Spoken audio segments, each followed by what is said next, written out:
எங்களின் உயிரோடும் உணர்வோடும் கலந்து வாழுகின்ற உறவுகள் அனைவருக்கும் அன்பு வணக்கம். வருகிற 21ஆம் தேதி மாற்றத்தை விரும்பும் மக்களின் மாநாடு திருச்சியில் நடக்கவிருக்கிறது. இது நம் இனத்தின் திருவிழா. எல்லோரும் கூடுவோம். தமிழ் பேரின பெருவிழா. வென்று வாகை சூடுவோம். திரள்வோம் திரள்வோம் திருச்சியில் திரள்வோம் தீந்தமிழ் இனத்தீரே.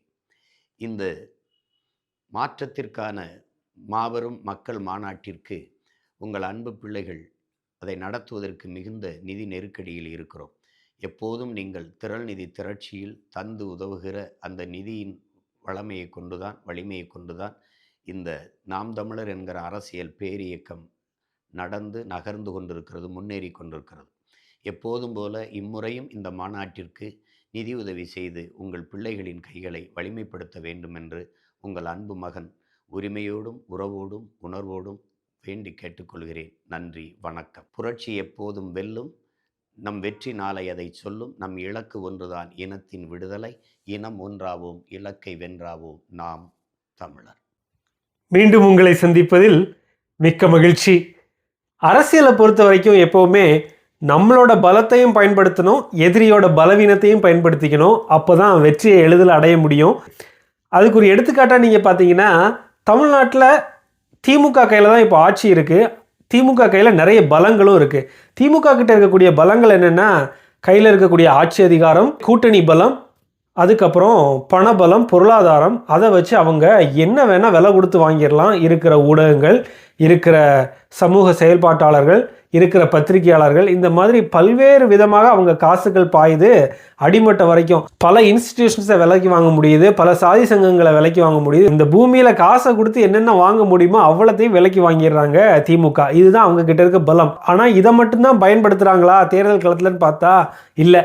அவங்க எதிரிகளின் பலவீனத்தையும் பயன்படுத்துகிறாங்க. சட்டமன்ற தேர்தலாக இருந்தாலும் பாராளுமன்ற தேர்தலாக இருந்தாலும் ஸ்டாலின் அவர்கள் முன்னிறுத்தி பேசக்கூடிய எதிர்க்கட்சி அரசியல் யாரை சுற்றி இருக்குன்னு நீங்கள் பார்த்தீங்கன்னா பாஜகவை சுற்றி. பாஜக தமிழ்நாட்டில் மிகப்பெரிய நெகட்டிவ் ஃபேக்டர். அதனால பாஜகவை தான் அவர் சுற்றி அரசியல் பண்ணிகிட்டு இருப்பார். அவரோட அரசியல் எதிரியாக காட்டுவார்.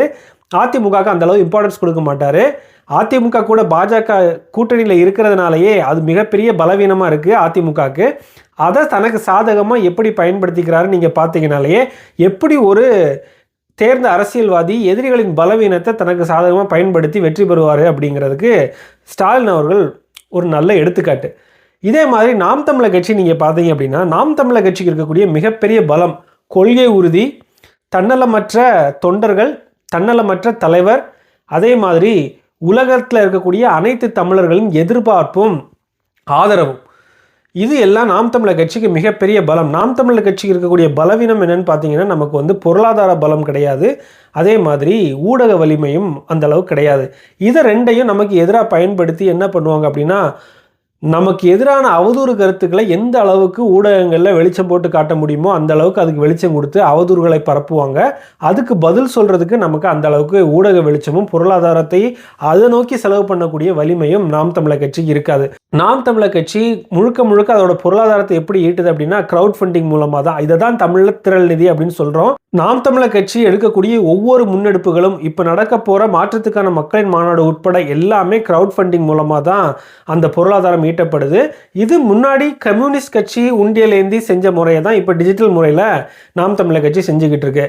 நீங்கள் கொஞ்சம் சிந்திச்சு பார்த்தீங்கன்னா, வெளிநாட்டில் இருக்கக்கூடிய பல தமிழர்கள் அவங்க நாம் தமிழர் கட்சியின் கொள்கையும் நாம் தமிழர் கட்சி பேசக்கூடிய அரசியலையும் ரொம்ப சுலபமாக கிரகிச்சுக்கிறாங்க. ஏன்னா வெளிநாட்டில் அவங்க கட்டக்கூடிய வரிக்கு ஏற்ற மாதிரி அவங்களுக்கு உண்டான எல்லா விஷயங்களும் செய்யுது. நல்ல சாலை இருக்குது, நல்ல பள்ளிக்கூடங்கள் இருக்குது, நல்ல மருத்துவமனைகள் இருக்குது. இதெல்லாம் அவங்க பார்க்கும்போது நாம் தமிழர் கட்சி அண்ணன் சீமான் அவர்கள் எடுத்து வைக்கிற அரசியலும் பேசுகிற கொள்கையும் சரிதானே அப்படின்னு அவங்களுக்கு ஈஸியாக அந்த அரசியலோட ஒன்றிட முடியுது. ஆனால் வெளிநாடுகளில் இருக்கிறதாலேயே நாம் தமிழர் கட்சியோட சேர்ந்து எப்படி பயணிக்கிறது, நாம் தமிழர் கட்சி எப்படி வெற்றி பாதையை நோக்கி நகர்த்துறது அப்படிங்கிறதுக்குண்டான கட்டமைப்போ அப்படிங்கிற வழிமுறையோ அவங்களுக்கு கைகூடாமல் இருக்குது. அதுக்காக உருவாக்கப்பட்டது தான் பன்னாட்டு செயற்களம். அந்த பன்னாட்டு செயற்களத்தோட முக்கியமான வேலை என்ன அப்படின்னா, தமிழ்நாட்டில் இருந்து வெளியே இருக்கக்கூடிய அனைத்து தமிழர்களையும் ஒரு குடையின் கீழே திரட்டி அதை ஒரு மிகப்பெரிய அமைப்பாக கட்டமைச்சு நாம் தமிழர் கட்சிக்கு ஆதரவாக செயல்பட வைக்கிறதா இந்த பன்னாட்டு செயற்களத்தோட முக்கியமான வேலை. வாரந்தோறும் இந்த பன்னாட்டு செயற்களம் கலந்தாய்வு கூட்டம் நடக்குது. நாம் தமிழர் கட்சியின் வேட்பாளர்கள் களத்தில் என்ன மாதிரி வேலைகள் செஞ்சுக்கிட்டு இருக்காங்க, நாம் தமிழர் கட்சி வெற்றியை நோக்கி எப்படி நகர்ந்துகிட்டு இருக்கு, அவங்களோட செயல் திட்டம் என்ன, அவங்களோட தேர்தல் யுக்திகள் என்ன, அவங்க என்னென்ன செய்யணும்னு நினைக்கிறாங்க, களத்தில் அரசுக்கு வந்தால் என்னென்ன செய்வாங்க, அதுக்கு உங்கள் பங்களிப்பு என்னவா இருக்கும், அதுக்கு நீங்கள் என்னென்ன ஆலோசனைகள் கொடுக்கலாம். நீங்கள் பல்வேறு நாடுகள்லேருந்து இணைந்து அப்படி பேசும்போது ஒவ்வொரு நாடுகள்லையும் என்னென்ன செயல்பாடுகள் நடக்குது, என்னென்ன அரசாங்கங்கள் எப்படி செயல்படுது, இதெல்லாம் உங்கள் கருத்துக்களாக நீங்கள் முன்வைக்க முடியும். வேட்பாளர்களுக்கு உங்களோட கருத்துக்களை பகிர முடியும். அதே மாதிரி வேட்பாளர்கள் களத்தில் என்னென்ன வேலைகள் செய்கிறாங்க, அவங்களுக்கு என்னென்ன இடர்பாடுகள் இருக்குங்கிறத நீங்களும் புரிஞ்சு அதுக்குண்டான செயல்பாடுகளை நீங்கள் செய்ய முடியும். அது மிகப்பெரிய உணர்வை கொட்டி நிற்கக்கூடிய ஒரு தளம் இந்த பன்னாட்டு செயற்களம். வாரந்தோறும் இந்த பன்னாட்டு செயற்களம் வலுப்பட்டுக்கிட்டே வருது. இதுக்கு இன்னும் வலு சேர்க்கணும், சேர்ந்து பயணிக்கணும்னு உலகத் தமிழர்கள் நீங்கள் நினச்சிங்கன்னா கமெண்ட் போடுங்க. நம்ம நிச்சயமாக அதுக்கு எப்படி செய்கிறது, அதில் எப்படி சேர்ந்து பயணிக்கிறது அப்படிங்கிறதுக்கு உண்டான வழிமுறைகளை நம்ம உங்களுக்கு சொல்லுவோம்.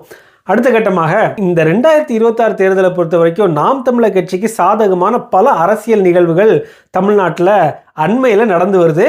அதில் ஒரு முக்கியமான நிகழ்வு தான் காங்கிரஸ் கட்சி எழுப்பும் கலகக்குரல்.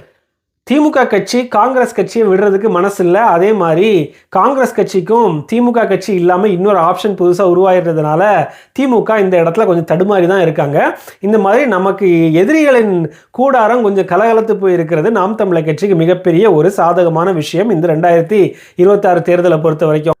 நடிகர் விஜய் அவர்கள் தாவேகான்ற கட்சி ஆரம்பித்து ஒரு சக்தியாக வந்து நிற்கலை அப்படின்னா இந்த காங்கிரஸ் கட்சி இந்த அளவுக்கு கலகக்குரல் எழுப்ப மாட்டாங்க. காங்கிரஸ் கட்சியை கலகக்குரல் எழுப்ப வச்சதில் தாவேகா கட்சி வெற்றி பெற்றிருக்குன்னு தான் நம்ம இந்த இடத்துல சொல்லணும். அதை நமக்கு சாதகமாக எப்படி பயன்படுத்திக்கலாம் அப்படின்னா, காங்கிரஸ் கட்சியை தமிழ்நாட்டில் வேரடி மண்ணோட வெட்டி சாய்ச்சதில் அண்ணன் சீமான் அவர்களுக்கு மிகப்பெரிய பங்கு இருக்குது. காங்கிரஸ் கட்சி எதிர்கொள்றதுல அண்ணன் சீமான் அவர்களுக்கு ஏற்கனவே ஒரு அனுபவமும் இருக்குது. காங்கிரஸ் கட்சிக்கு எதிரான ஒரு மன ஓட்டம் தமிழ் தேசிய ஆதரவாளர்களிடையே தமிழ்நாட்டில் மிகப்பெரிய அளவில் இருக்குது. அது காரணம் என்ன அப்படின்னா, ஈழத்தில் காங்கிரஸ் கட்சி நடத்தி முடித்த இனப்படுகொலை. அந்த இனப்படுகொலையின் வடுக்கள் ஆறாத காயமாக இன்னும் உலகத் தமிழர்கள் மனதில் ஆழமாக இருக்குது. அதனால காங்கிரஸ் கட்சியை எதிர்த்து தமிழ் தேசிய அரசியலை பேசுவது நாம் தமிழர் கட்சிக்கு மிகப்பெரிய ஒரு ஆதாயத்தை கொடுக்கும் இந்த 2026 தேர்தலில். அதுபோக காங்கிரஸ் கட்சி யாருக்கு மிகப்பெரிய எதிரி நீங்கள் பார்த்தீங்கன்னா பாஜகவுக்கு. பாஜக இந்தியாவை ஆளக்கூடிய கட்சி. இப்போதைக்கு 2029 வரைக்கும் அதிகாரத்தை கையில் வச்சுக்கிட்டு இருக்க கட்சி. காங்கிரஸ் கட்சிக்கு ஆதரவாக எந்த ஒரு சக்தி எழும்பி வந்தாலும், காங்கிரஸ் கட்சிக்கு உயிர் கொடுக்கறதுக்காக, காங்கிரஸ் கட்சியை புத்துணர்வு பெற வைக்கிறதுக்காக எந்த ஒரு சக்தி தமிழ்நாட்டில் எழுந்து வந்தாலும் பாஜக அந்த சக்தியை அடித்து நொறுக்கும். அதுக்கு ஒரு எடுத்துக்காட்டு தான் சசிகலா அவர்கள். அதே மாதிரி இப்போ களத்தில் வந்திருக்கக்கூடிய நடிகர் விஜய் அவர்களும் காங்கிரஸ் கட்சிக்கு திருப்பி ஒரு உயிர் கொடுக்கறதுனால பாஜக அவரை எதிரியாக தான் பார்க்கும். ஆனால் பாஜகவை எதிர்க்கிற அளவுக்கு விஜய்க்கு துணிவு கிடையாது. அதனால தான் இந்த கரூர் சம்பவத்தின் விசாரணை எப்போ சிபிஐ கையில் போச்சோ, எப்போ மத்திய அரசாங்கத்தின் கையில் இருக்கக்கூடிய இன்ஸ்டிடியூஷனுக்கு போச்சோ, அதுக்கப்புறம் பாஜகவை எதிர்க்கிறதையே அவர் விட்டுட்டாரு. மோடின்ற பேரே உச்சரிக்கல, பாஜகன்ற கட்சி பேரையே உச்சரிக்கல. ஜனநாயகன் படத்துக்கு வந்த தடையின் போது கூட அவர் எந்த ஒரு விஷயத்தையும் பாஜகவுக்கு எதிராக பேசல. அதை கூட ஒரு அரசியல்வாதி ஒரு நுட்பமான அரசியலை செய்கிறாருன்னு நம்ம எடுத்துக்கலாம். ஏன்னா இப்போ அவர் அரசியல் கட்சி தலைவர் ஆயிட்டாரு. ஒரு படத்துக்காக குரல் கொடுத்தாருன்னா இன்னும் நடிக மனப்பான்மையில தான் இருக்காரு அப்படிங்கிற ஒரு எதிர் விமர்சனம் வரும். அதை தவிர்க்கிறதுக்கு கூட அவர் அதை செஞ்சுருக்கலாம். உண்மையில் நம்ம புரிந்துக்க வேண்டியது என்னென்னா, திருடனுக்கு தேல் கொட்டின மாதிரி கம்முன்னு இருக்கிறாரு விஜய் அவர்கள். அவருக்கு பாஜகவை எதிர்க்க உண்டான திராணியும் தெம்பும் இல்லை அப்படிங்கிறதான் இந்த விஷயத்துலேருந்து நிரூபணமாகுது. இது மக்களும் பார்த்துக்கிட்டு இருக்காங்க. பாஜகவை எதிர்க்கிறதுக்கு உண்டான தெம்பும் இல்லை, காங்கிரஸுக்கும் புதுசாக ஒரு புத்துணர்வு கொடுக்குறாரு அப்படின்னு தெரிய வரும்போது பாஜக அவரை விட்டு வைக்க மாட்டாங்க. நாம் தமிழர் கட்சியின் தமிழ் தேசிய கொள்கைக்கு எதிராக திராவிடத்தை தூக்கி பிடித்திருக்கக்கூடிய திமுக கட்சிக்கு காங்கிரஸை இழக்கிறதுனால மிகப்பெரிய பாதிப்பும் வரும். அந்த காங்கிரஸுக்கு உயிர் கொடுக்கிறதுனாலேயே தாவேகா விஜய்க்கும் மிகப்பெரிய பாதிப்பு காத்திருக்கிறது. நீங்கள் பொறுத்திருந்து பாருங்க. இந்த ரெண்டு ஃபேக்டருமே நாம் தமிழர் கட்சியின் வளர்ச்சி பாதையை மென்மேலும் பெருக்க போகுது. வளர்ச்சிக்கு பெரிய பாதையை திறந்து விட போகுது. அது இந்த பிப்ரவரி 21 மாற்றத்துக்கான மக்களின் மாநாடு திருச்சியில் நடக்க போகுது இல்லையா, அந்த இடத்திலேயே நிரூபணமாகும். 26 தேர்தல் முடிவுகளையும் அது உறுதி செய்யும். சிந்தித்து பாருங்க, கருத்துக்களை பதிவிடுங்க. வாழ்க தமிழுடன்.